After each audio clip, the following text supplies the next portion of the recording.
여러분 안녕하십니까. 진행을 맡은 정순호입니다. 이 방송은 아산시 선거방송 토론위원회가 주최하는 제21대 국회의원 선거 아산시 갑선거구 후보자 합동방송 연설회입니다. 이 연설회는 선거방송토론위원회의 구성 및 운영에 관한 규칙 제23조 제8항에 의한 방송입니다.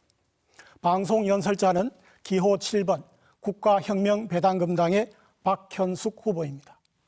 연설 시간은 8분간입니다. 박현숙 후보 연설해 주시기 바랍니다. 안녕하십니까. 기호 7번 국가혁명배당금당 박현숙입니다. 우선 오늘 제가 이 자리에 서기까지 수고해 주신 여러분들께 감사를 드리고, 특히나 이 시간에 방송을 청취하시는 분은 이 나라의 미래를 진심으로 염려하시고 이 방송에 귀를 기울이신다는 점을 고려해서 진심으로 감사의 마음을 표합니다. 현재 우리나라는 여야를 막론하고 나라 걱정은 안중에도 없고 정치 싸움에 눈이 멀어 있다는 것을 여러분도 잘 아실 것입니다. 이렇다 할 정책도 없고 내놓으라 하는 지도자도 없는 꼴이니 마치 좌표 없는 배에 선장마저 없어서 함량미달의 선원들이 선장 자리를 놓고 다투는 그런 모양새인 것 같습니다. 이렇게 현재 우리나라의 상황은 위급하기 그지없는데 머리 좋은 엘리트들은 자기 살 궁리하느라고 바쁘고 멋모르는 서민들은 그저 어찌 되겠거니 하고 감나무 밑에서 감 떨어지기를 기다리는 형국이라고 하겠습니다. 그나마 정신을 차리고 나라를 살릴 방법을 찾아 헤매던 사람들이 이미 30년 전에 이 모든 사태를 예견하시고 3.3 정책을 세우시고 매주 강연을 통해서 목소리 높여 외치던 허경영 총재님의 강연을 듣고 이 길만이 살 길이라고 여기고 함께 모인 곳이 우리 국가혁명배당금당이라고 이해를 해주시면 좋겠습니다. 여기서 우리나라의 정치인들뿐 아니라 세계 각국에서 따라하고 있는 우리 허경영 총재님의 3.3 정책 몇 가지를 소개해 드리겠습니다. 소개에 앞서 우리 당은 이제까지 지자체에서 추진해온 졸속의 지역 난개발을 중지하고 중앙에서 개발을 총괄할 것이므로 지역 공약을 하지 않는다는 점을 양해해 주시기 바랍니다. 첫째, 18세 이상 모든 국민에게 월 150만 원의 국민 배당금을 지급함으로써 모든 국민이 먹고 사는 걱정이 없는 기본 생활을 보장해 주겠다는 것입니다.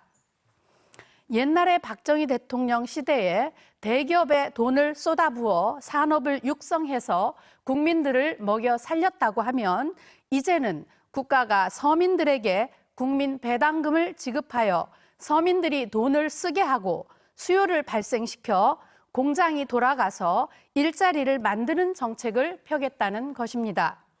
둘째로 망국적인 당파 싸움을 끝내기 위해 300명의 국회의원을 100명으로 줄이고 무소속, 무보수의 명예직으로 하겠다는 것입니다. 예전에도 우리나라는 남인, 북인, 노론, 소론으로 나뉘어 당파 싸움을 하느라 전란을 당한 일이 있는데 현재는 여야의 정치 싸움이 중앙에서뿐 아니라 지방에서도 서로를 헐뜯고 비난하는 풍토가 돼버렸습니다. 자고로 뭉치면 살고 흩어지면 죽는다고 했는데 이러한 당파 싸움을 끝내기 위해 지자체도 마땅히 없애야 할 것입니다. 셋째로 세금 혁명입니다. 불합리한 세금 제도를 합리적이고 편리하게 개편할 것인데 예를 들어 자동차세와 같은 복잡한 15개의 세금을 통합하고 주행 도중에 통행세를 내야 하는 불편을 없애고 주유시에 징수하도록 하는 획기적인 제도이며 상속세를 폐지하여 건실한 우리의 대기업이 상속세 때문에 외국 기업에 넘어가는 폐해를 없애겠다는 것입니다. 넷째로 결혼 및 출산 정책입니다. 우리 당은 결혼 문제를 더 이상 능력 없는 가정에 맡기지 않고 결혼하면 부부당 결혼자금 1억, 주택자금 2억을 지급하여 안정적인 신혼생활을 하도록 하고 한 자녀를 출생할 시마다 5천만 원을 지급하여 누구나 마음 놓고 아이를 낳아 기를 수 있도록 하겠다는 것입니다. 사실 우리 정부에서 지난 3년에 걸쳐 출산 정책에 116조를 쏟아부었으나 그 많은 돈은 각 가정에 몇십만 원만 지급되었고 나머지 어마어마한 돈이 연구비 명목으로 흔적도 없이 사라지는 동안 우리나라 출산율은 세계 최저가 돼버린 것입니다. 차라리 한 자녀 낳는데 1억씩 주어도 충분했던 그 돈을 출산 가정에 주었더라면 그동안 얼마나 많은 아이가 출생했겠습니까? 다섯째로 노후 혁명입니다. 노후 대책은 이제 노인의 문제가 아닌 우리 모두의 문제입니다. 노부모를 요양병원에 모시는 가정은 엄청난 비용 때문에 자식은 부모 눈치, 부모는 자식 눈치를 보는 상황이 됐는데 이러한 노인들에게 70만 원의 건국수당을 더 지급함으로써 자식들 눈치 보지 않고 여유로운 노후를 보낼 수 있도록 하겠다는 것입니다.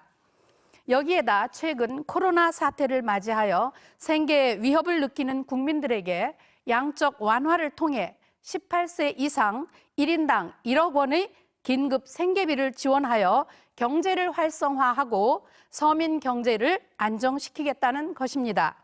상가와 공장이 한 집 건너 문을 닫는 이 상황에 1인당 100만 원도 안 되는 돈으로 얼마나 버틸 수 있겠습니까?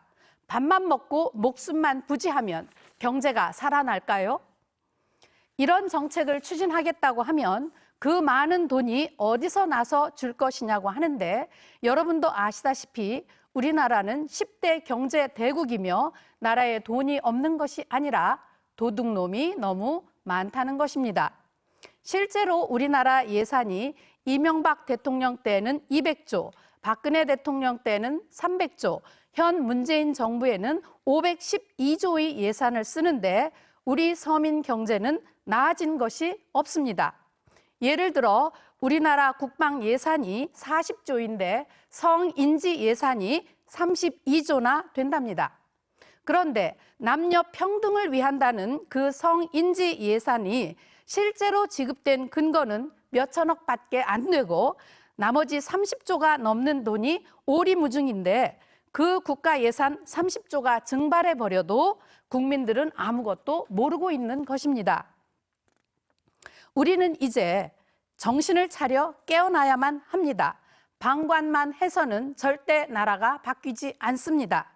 이제 여러분들도 그 나물의 그 밥식의 구정치를 벗어버리고 새 술은 새 부대에 담는 마음으로 수술을 하는 마음으로 우리 국가혁명 배당금당의 혁명에 동참해 주실 것을 간곡히 부탁드립니다. 16번 국가혁명 배당금당 기호 7번 저 박현숙을 꼭 기억해 주시기 바랍니다. 감사합니다. 네, 수고하셨습니다. 지금까지 여러분께서는 기호 7번 국가혁명 배당금당의 박현숙 후보의 방송 연설회를 시청하셨습니다. 이상으로 아산시 방송토론위원회가 주최한 제21대 국회의원 선거 아산시 갑선거구 후보자 방송 연설회를 모두 마치겠습니다. 감사합니다.